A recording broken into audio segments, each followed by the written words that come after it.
열왕기하 8장은 남유다는 네 번째 왕 여호사밧에서 다섯 번째 여호람이 통치하는 시대고, 북이스라엘은 아합의 아들 요람이 통치하던 때이고요.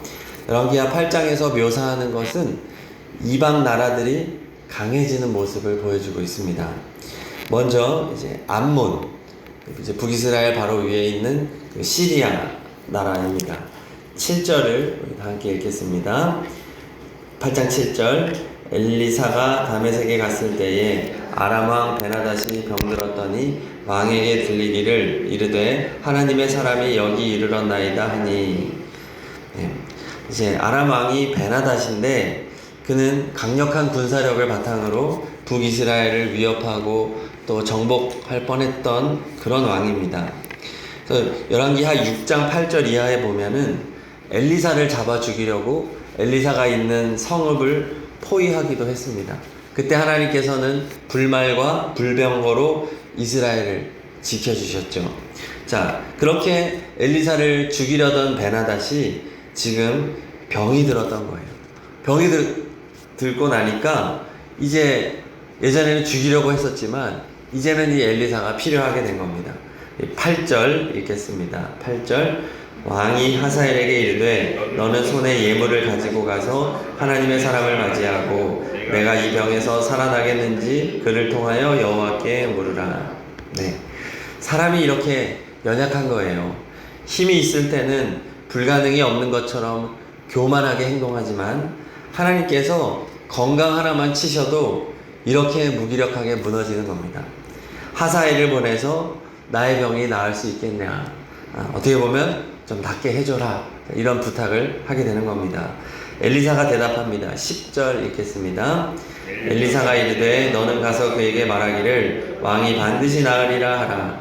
그러나 여호와께서 그가 반드시 죽으리라고 내게 알게 하셨느니라 하고, 분명히 낫겠지만 또 죽을 것이다. 자, 그리고 나서 엘리사는 이 말을 전한 하사엘을 쏘아보더니 그 후로 울음을 터뜨립니다. 왜냐하면 이제 지금 앞에 있는 이 하사엘이 곧 베나닷을 이어 아람의 왕이 될 것이고, 그리고 이스라엘을 치게 될 것이기 때문입니다. 12절을 읽겠습니다. 12절. 하사엘이 이르되 내 주여 어찌하여 오시나이까 하는지라. 대답하되 내가 이스라엘 자손에게 행할 모든 악을 내가 알미라. 내가 그들의 성에 불을 지르며 장정을 칼로 죽이며 어린아이를 맺히며 아이벤 부녀를 가르리라 하니. 아멘. 자, 그 하사엘을 통해서 이스라엘이 이제 징계를 받게 되는, 하나님의 징계를 받게 되는 것을 말하는 거죠. 다 하나님께서 이 모든 것을 정하셨습니다. 하나님께서 이제 이것을 정한 것이 열왕기상에 나옵니다. 한번 찾아보겠습니다. 열왕기상 19장 15절입니다. 열왕기상 19장 15절. 이렇게 아람 나라의 왕이 바뀌는 것. 19장 15절 읽습니다. 여호와께서 그에게 이르시되 너는 내 길을 돌이켜 광야를 통하여 다메섹에 가서 이르거든 하사엘에게 기름을 부어 아람의 왕이 되게 하고. 엘리야 선지자에게 하신 말씀입니다. 하사엘을 아람의 왕이 되게 하라. 왜냐하면 아합의 가문을 심판하시기 위해서, 그 죄악을 이제 하나님께서 징계하기 위해서 한 거죠. 자, 그런데 열왕기상 21장 27절에 보면은 이후에 아합이 죄를 뉘우치는 장면이 나와요. 자, 열왕기상 21장 29절을 읽겠습니다. 열왕기상 21장 29절 봉독합니다. 아합이 내 앞에서 겸비함을 내가 보느냐? 그가 내 앞에서 겸비함으로 내가 재앙을 저의 시대에는 내리지 아니하고 그 아들의 시대에야 그의 집에 재앙을 내리리라 하셨더라. 아멘. 그런데 아합이 죄를 뉘우치는, 온전하다고 볼 수는 없지만 그래도 죄를 뒤집어 쓰고 반성하는 모습을 보여주자 하나님께서 이 시기를 좀 늦춘 거예요. 10년에서 20년 정도 지금 늦추게 되어서 엘리사 때에 지금 하사엘을 왕으로 이렇게 세워질 것을 말씀하시는 거죠. 그러나 하나님의 징계는 여전히 유효한 것입니다. 결국 암몬이 이렇게 강해진 이유는 무엇이었냐? 북이스라엘의 불순종 때문이었다는 거죠. 불순종하면 이방이 강해진다. 이 공식을 보여주는 겁니다. 남유다도 마찬가지예요. 우리 오늘 열왕기하 8장 20절을 보겠습니다. 8장 20절. 여호람 때에 에돔이 유다의 손에서 배반하여 자기 위에 왕을 세운 고로. 에돔이 배반했죠. 22절 읽겠습니다. 22절. 이와 같이 에돔이 유다의 수하에서 배반하였더니 오늘까지 그러하였으며 그때 림나도 배반하였더라. 네. 그동안 에돔과 림나는 유다에 조공을 바치는 상태였어요. 봉신국이었는데 하나님께 불순종하자 하나님이 이들이 강성하게 해주는 겁니다. 자기들의 왕을 세우고 또 자신들을 어떻게든 지키려고 하고 남유다는 더 이상 이 종주국으로서의 역할을 하지 못하게 되며 또 불안한 상황에 놓이게 되는 겁니다. 이렇게 이방 나라들이 강해지는 것은 모두 다 하나님이 하셨다. 그리고 그 이유는 불신앙이다 라고 오늘 말하는 거죠. 대표적으로 이 불신앙을 나타내는 것이 18절입니다. 18절을 읽겠습니다. 그가 이스라엘 왕들의 길을 가서 아합의 집과 같이 하였으니 이는 아합의 딸이 그의 아내가 되었음이라. 그가 여호와 보시기에 악을 행하였으나. 네. 지금 여기 있는 왕은 이제 여호사밧 왕의 아들이죠. 그런데 그 네 번째 여호사밧 왕이 선한 왕이었음에도 불구하고 북이스라엘의 악한 왕 아합의 딸 아달랴와 자신의 아들을 정략 결혼시킨 거예요. 이것이 여호사밧의 최악의 실수입니다. 당시에 북이스라엘이 강하고 또 같은 민족이니까 이런 명분을 가지고 평화와 협력을 도모하려고 했던 것일지 모르겠지만 북이스라엘은 너무나도 타락한 땅이었어요. 신앙적으로. 그 유명한 이세벨이 왕비였고, 그렇기 때문에 절대로 해서는 안 되는 이 신앙, 북이스라엘과 타협한 것, 북이스라엘과 친하게 지낸 것, 이것이 큰 불신앙이었다는 겁니다. 이로 인해 남유다는 아주 괴로운 시간들을 보내게 되죠. 자, 그러므로 우리는 어떤 일이 있어도 신앙생활에 타협해서는 안 되겠습니다. 모든 것의 최우선순위는 신앙이 되어야 하는 것이죠. 하나님을 온전히 의지하지 않으면 어떻게 되느냐? 대적이 강해진다. 이방이 강해진다는 겁니다. 자, 이렇게 이스라엘의 역사가 점점 위태위태해지고 이방은 강해지고 남유다와 북이스라엘은 약해지는 이러한 상황 가운데 오늘 1절부터 6절까지 소망의 말씀을 의도적으로 삽입합니다. 원래 8장 1절부터 6절까지의 내용은 5장 이전에 나왔어야 됩니다. 시간 순서적으로. 그런데 의도적으로 여기에 배치했어요. 왜냐하면 지금 다른 남유다 북이스라엘의 불신앙으로 인해서 이방이 강해지고 불안해지는 상황 속에서 이 이야기를 의도적으로 배치함으로써 하나님의 보호받는 백성의 모습을 또한 보여주고 있는 거예요. 대조적으로요. 자, 한번 보겠습니다. 8장 1절을 보겠습니다. 엘리사가 이전에 아들을 다시 살려준 여인에게 이르되 너는 일어나서 내 가족과 함께 거주할 만한 곳으로 가서 거주하라. 여호와께서 기근을 부르셨으니 그대로 이 땅에 7년 동안 임하리라 하니. 자, 아들을 다시 살려준 여인은 4장 8절 이하에 나오는 수넴 여인입니다. 그녀는 부유했어요. 그런데 늘 엘리사를 대접하다가 그것도 모자라 자신의 집 다락방에 엘리사를 위한 숙소를 만들어 제공했던 믿음의 여인이죠. 자, 그런데 이 여인은 아들이 없었어요.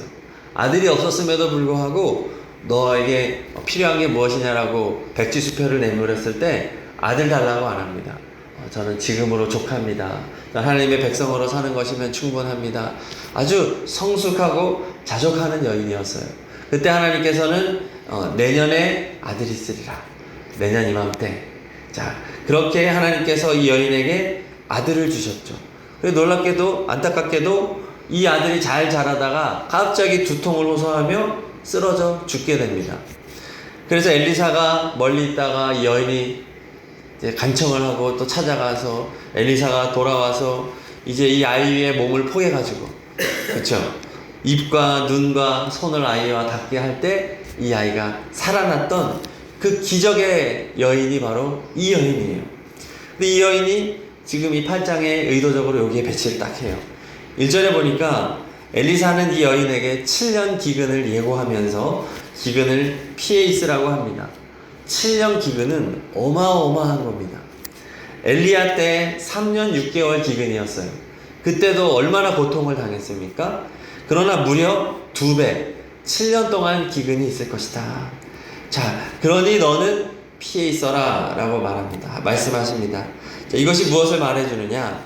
아무리 악해져 가고 이방 나라들이 강해지는 상황 속에서도 하나님께서는 자신을 사랑하고 자신을 믿고 의지하는 자는 반드시 지켜주신다는 것이죠. 그런데 자세히 생각해 보면 지금 이 여인이 또 믿음이 필요한 겁니다. 왜냐하면 지금 부유한 여인이에요. 집과 재산이 있는데 이것을 두고 무려 7년이나 집을 떠나 있는다? 이거 굉장히 불안한 겁니다. 지금 이 시대하고 다른 거예요.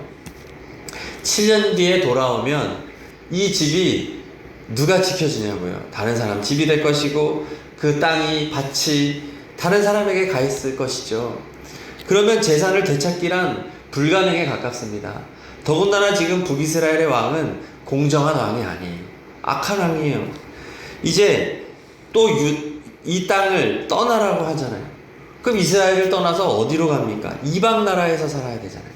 그것 또한 쉬운 일이 아닙니다. 자, 그렇지만 이 여인은 순종하죠. 우리 8장 2절을 읽겠습니다. 2절. 여인이 일어나서 하나님의 사람의 말대로 행하여 그의 가족과 함께 가서 블레셋 사람들의 땅에 7년을 우거하다가 1절에서 엘리사는 여인에게 너는 일어나서 라고 말했고 2절에서도 여인이 일어나서 말합니다. 같은 말이에요. 일어나서 쿰이라는 단어인데 새로운 시작을 말하는 겁니다. 쿰, 달리다 쿰 이제 이거죠. 새롭게 시작해라, 출발해라. 여인은 마치 베드로와 안드레가 그물을 버려두고 부모를 버려두고 예수님을 쫓은 것처럼 자신의 그 많은 재산을 버려두고 하나님의 말씀에 즉각적으로 순종하여 이방 블레셋 땅으로 갑니다. 이것은 어떻게 보면 또 아브라함이 고향을 버려두고 떠나는 것과 같은 매우 큰 결단이 필요한 거예요. 예, 블레셋은 곡창지대였기 때문에 기근의 피해를 받지 않았습니다. 그 땅으로 이 여인이 담대하게 역시 말씀을 의지하여 순종해 나아갑니다. 믿음의 도전을 하는 거죠. 그랬더니 하나님이 어떻게 하셨냐? 7년 동안 이 여인의 가정을 지켜주십니다. 그리고 7년이 지나고 나자 이 여인은 블레셋에 안주하지 않고 기근이 끝나자 다시 돌아옵니다. 믿음으로 오는 것이죠. 자, 4절을 읽겠습니다. 자, 그때 이 여인이 돌아왔을 때 일어난 일입니다. 그때 왕이 하나님의 사람의 사환 게하시와 서로 말하며 이르되 너는 엘리사가 행한 모든 큰 일을 내게 설명하라 하니 아멘. 여인이 왕에게 가서 나의 땅을 이제 돌려받기 원합니다. 다른 사람한테 가 있으니까 이제 했을 때 마침 그때, 그래서 4절에서 그때에, 이 표현이 놀라운 표현이죠. 엘리사의 사환 게하시가 왕과 이야기를 나누고 있었다는 겁니다. 이 게하시는 5장에서 나병에 걸렸죠. 그래서 오늘 이야기가 5장 이전에 있었던 일이라고 볼 수 있는 겁니다. 이 엘리야는 왕과 소통하지 않았는데 엘리사는 대외적인 것을 굉장히 잘했어요. 그래서 이렇게 중요한 일이 있거나 할 때 사환을 통해서 이렇게 왕과 교류했던 것으로 보입니다. 악한 왕이었지만 하나님의 말씀을 전하고 했던 것 같아요. 자, 그런데 마침 게하시가 왕과 이야기를 나누고 있었는데 그 내용이 무엇이었느냐? 5절을 읽겠습니다. 5절. 게하시가 곧 엘리사가 죽은 자를 다시 살린 일을 왕에게 이야기할 때에 그 다시 살린 아이의 어머니가 자기 집과 전토를 위하여 왕에게 호소하는지라. 게하시가 이르되 내 주왕이여 이는 그 여인이요 저는 그의 아들이니 곧 엘리사가 다시 살린 자니이다 하니라. 아멘. 놀랍게도 7년 전에 수넴 여인이 아들이 다시 살아난 바로 그 이야기를 나누고 있었던 거예요. 그 이야기를 나누고 있는데 한 여인이 들어와서 내 땅 좀 돌려주세요 라고 호소를 하고 있어요. 그러니 게하시가 증인이니까 왕이시여, 저 여인이 그 여인이고 저 아들이 그 아들이에요 라고 말한 거죠. 그러면 왕이 이 여인을 어떤 백성 중에 하나가 와서 땅 달라고 호소하는 여인이 아니라 놀라운 간증의 이야기, 기적의 이야기의 주인공으로, 요즘으로 말하면 TV에서 본 사람이 지금 앞에 오는 거죠. 오! 대박! 이거죠. 네. 만약에 일반 백성이 이런 요구를 했다면, 야, 내가 언제 너 보고 가라 그랬니? 내가 언제 블레셋에 가서 7년 있다 오라 그랬어? 어디 나라를 버리고 간 주제 다시 땅을 요구하고 있어? 꺼져! 할 수 있잖아요. 선한 왕도 아니니까. 그렇지만 하나님께서 이 타이밍을 기가 막히게 만들어서 이 왕으로 하여금 이 요구를 들어줄 수밖에 없게 만든 거죠. 이거는 우연을 가장한 필연인 것입니다. 하나님의 섭리죠. 여인은 땅과 재산뿐만 아니라 7년 동안 그 밭에서 난 소출까지도 다 돌려받게 된 겁니다. 하나님의 말씀에 순종하여 즉각적으로 나아가는 이 믿음의 여인은 하나님이 풍성하게 베풀어 주신다. 지금 남유다 북이스라엘은 점점 쇠약해져 가고 소망이 없지만 믿음의 사람 이 한 여인에게 하나님이 얼마나 큰 자비와 은혜를 베풀어 주고 있느냐, 그것을 말씀해 주는 겁니다. 자, 특별히 이 수넴 여인은 자신의 집을 내어 주었던 여인이에요. 자신의 집은 곧 자기 자신 아니겠습니까? 그것은 무엇을 의미하냐면 우리의 주인으로 주님 예수 그리스도를 모셔드리는 것을 상징하는 거예요. 엘리사는 곧 하나님의 사람이고 하나님 예수 그리스도를 상징하는 거잖아요. 내 마음의 주인된 자리를, 가장 소중한 게 집이니까 내 마음의 주인된 자리를 예수님에게 내어드린 여인이었다는 거예요. 그러므로 예수님을 마음의 주인으로 모셔드리고 예수님을 위하여 헌신되이 살아가는 사람에게는 하나님께서 모든 것을 책임지시다는 겁니다. 그것이 눈에 보일 때는 고난처럼 보이죠. 왜 아들이 없을까? 그쵸? 하나님을 이렇게 사랑했는데 아들이 없었어요. 그렇지만 그 고난의 시간을 통해서 아들을 주시죠. 그러면 이 아들은 보통 아들이 아니라 하나님이 주신 아들이잖아요. 내년 이맘때 주겠다. 그 감격으로 살아가다가 또 이 아들이 또 죽어요. 그렇지만 하나님이 또 다시 살려요. 부활 신앙을 갖게 되는 것이고, 네.